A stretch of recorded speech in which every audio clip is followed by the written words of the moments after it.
बहुत ही ज़्यादा important section है सीआरपीसी का 125, जो बहुत एग्ज़ाम में आता है, कई पार्ट्स में आ जाता है क्योंकि बहुत लॉन्ग क्वेश्चन है और काफ़ी कॉम्प्लिकेटेड है।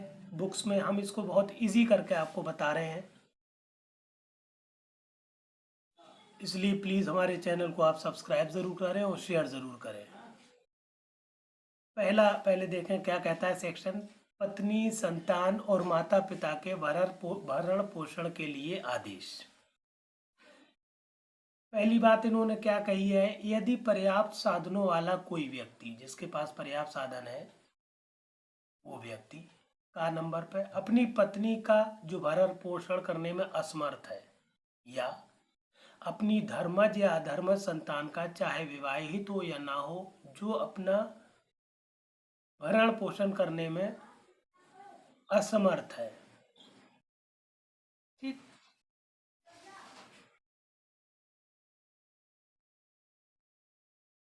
दूसरे पॉइंट को ध्यान से समझें। अपनी धर्मज या अधर्मज अवयस्क, अवयस्क शब्द छूट गया था, अवयस्क संतान का, चाहे वो विवाहित हो या ना हो, जो अपना भरण पोषण करने में असमर्थ है। या तीसरी बात, अपनी धर्मज या अधर्मज संतान का, जो विवाहित पुत्री नहीं है, जिसने वयस्कता प्राप्त कर ली है, जहां ऐसी संतान किसी शारीरिक या मानसिक असमानता या क्षति के कारण अपना भरण पोषण करने में असमर्थ है।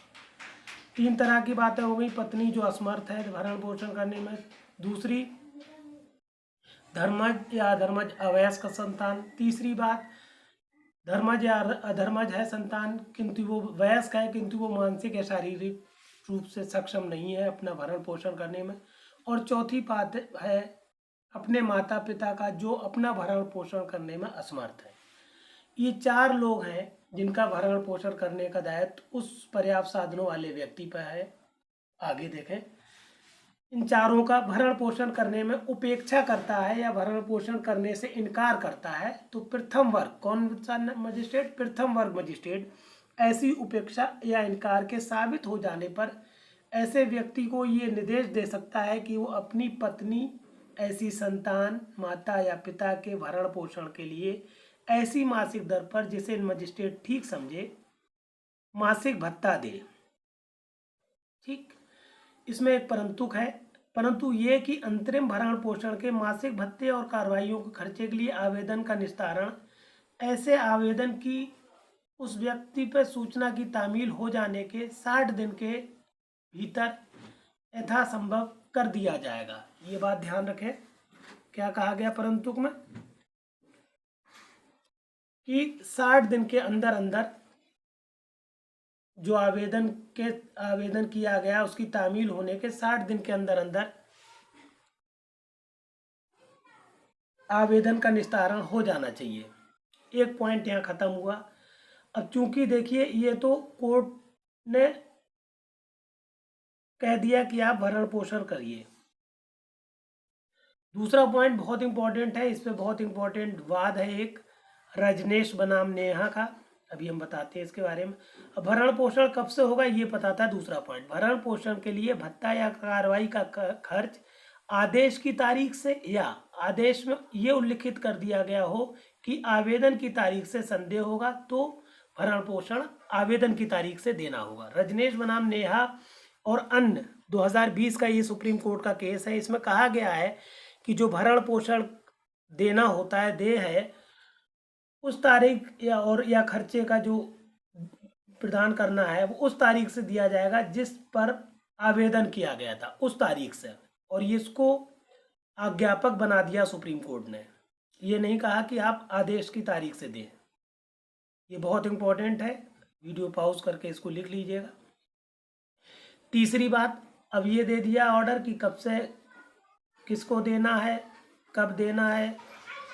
फिर ये बताया कि यदि अब अगर नहीं दे रहा है तब क्या होगा। तीसरा पॉइंट बताता है, अगर भरण पोषण नहीं कर रहा है तो क्या होगा। यदि कोई व्यक्ति जिसे आदेश दिया गया हो उस आदेश का अनुपालन करने में पर्याप्त कारण के बिना असफल रहता है तो आदेश के प्रत्येक भंग के लिए ऐसा मजिस्ट्रेट प्रत्येक मास के न चुकाए गए भरण पोषण या खर्चे के लिए 1 मास तक की अवधि के लिए कारावास का दंडादेश दे सकता है। अगर चुकाने में वो आलस दिखा रहा है या जानबूझकर बच रहा है तो प्रत्येक मास के लिए जितने मास लगेंगे प्रत्येक मास के लिए 1 मास का कारावास दे सकता है। ये हो गई पॉइंट 3 की बात। चौथा समझ लें, कब भरण पोषण नहीं मिलेगा ये बताता है चौथा पॉइंट। कोई पत्नी अपने पति से इस धारा के अधीन भरण पोषण या खर्चे प्राप्त करने की हकदार नहीं होगी यदि वो जारता की दशा में रह रही, जारता मतलब किसी और पति व्यक्ति के साथ उसके संबंध है, अथवा पर्याप्त कारण के बिना अपने पति से साथ रहने से इनकार कर रही है, या वे दोनों पारस्परिक सहमति से पृथक रह रहे हैं तो अब पत्नी इस धारा के अधीन भरण पोषण नहीं पाएगी। 5वीं बात, मजिस्ट्रेट ये साबित होने पर कि उपधारा 4 के तथ्य विद्यमान है आदेश को रद्द कर सकता है। मान लीजिए किसी मजिस्ट्रेट ने आदेश कर दिया, खर्चा बंद गया, फिर बाद में पता लगा उसको वो पत्नी जारता में है या बिना कारण के रह रही है या फिर पारस्परिक सहमति से रह रही है, तो अपना निर्णय कैंसिल कर देगा और खर्चा और भरण पोषण का जो आदेश किया गया था उसको रद्द कर देगा। 6ठी और लास्ट बात, उपधारा 1 में ये उत्तर प्रदेश के लिए है, उत्तर प्रदेश में ये इसको प्रतिस्थापित किया गया है, सिर्फ और सिर्फ उत्तर प्रदेश के लिए ये पॉइंट याद रखेंगे और किसी प्रदेश में ये नहीं है। इस पॉइंट में क्या क्या ये अंतः स्थापित किया गया है, सॉरी प्रतिस्थापित नहीं, अंतः स्थापित है, प्रतिस्थापित नहीं है। प्रतिस्थापित अगर कहेंगे तो 500 की जगह 5000 प्रतिस्थापित हुआ है शब्द, और ये पूरा सेक्शन जो है ये अंतः स्थापित हुआ है।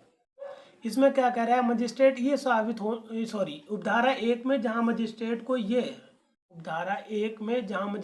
प्रतीत होता है कि भरण पोषण के लिए दावा करने वाले व्यक्ति को तत्काल राहत की आवश्यकता है, तब मजिस्ट्रेट 5000 से अनधिक ऐसा मासिक भत्ता तथा कार्रवाई के खर्चे जैसा वो युक्त समझे दावा करने वाले व्यक्ति को संदत्त करने का आदेश दे सकेगा।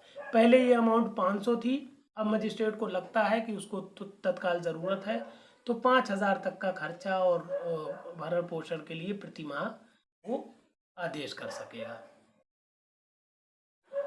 इसके बाद एक सेक्शन है 127, इसमें भत्ते में परिवर्तन बताया गया है कि जैसी परिस्थितियां होती हैं उस हिसाब से भत्ते में परिवर्तन कर सकता है न्यायालय।